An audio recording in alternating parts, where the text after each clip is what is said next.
Good evening to our viewers in the West, and thank you for joining us on this Friday night. We begin with dangerous weather that is here to stay. Through next week, we will see record heat. And this weekend into Father's Day, 10 states from Colorado to Florida are bracing for severe thunderstorms. It's another round of serious weather after a night of tornadoes and widespread destruction across the south and central parts of the country. At least 5 people were killed, including an 11-year-old boy, when twisters, high winds, and thunderstorms swept across Mississippi, Florida, and Texas. In the small city of Perryton, Texas, nearly 200 homes were reduced to rubble and debris scattered around. Hundreds of thousands remain without power in 6 southern states.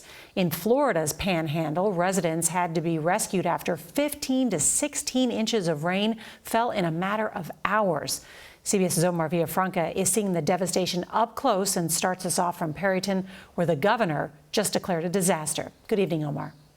Good evening. Preliminary reports from the National Weather Service says this was an EF2 tornado. That means wind speeds of up to 135 miles an hour. And take a look at some of the damage that was left behind. You had metal and wood buildings that didn't stand a chance. Even brick buildings took a beating. There are debris piles like this all around.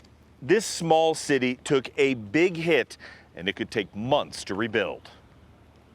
Tonight, parts of the Panhandle in pieces after a tornado a quarter of a mile wide tore through the small city of Perryton, Texas, Thursday afternoon, wiping out row after row of homes and businesses. Part of our roof is gone, just flood damage. In its path, a mobile home park that officials say took a direct hit. Many of the homes reduced to twisted piles of debris, some in flames. The body of 11-year-old Matthew Ramirez was found there. Also killed Cindy Bransgrove and Becky Randall at the print shop she owned. Sections of Perryton's main street are now unrecognizable. An absolute devastation here, including City Hall and the fire station. Firefighters searching through the rubble for survivors found an American flag completely intact. Thursday's storms were part of a violent severe weather outbreak that clobbered the South all week, with monster tornadoes in Alabama and Georgia, hail the size of baseballs throughout the region, and heavy rain, more than a foot in areas of the Florida Panhandle. In Pensacola, more than 200 people were rescued after flash floods stranded them in an apartment complex. Back in Texas, the cleanup continues. We found Victor Munoz picking up debris from his damaged home.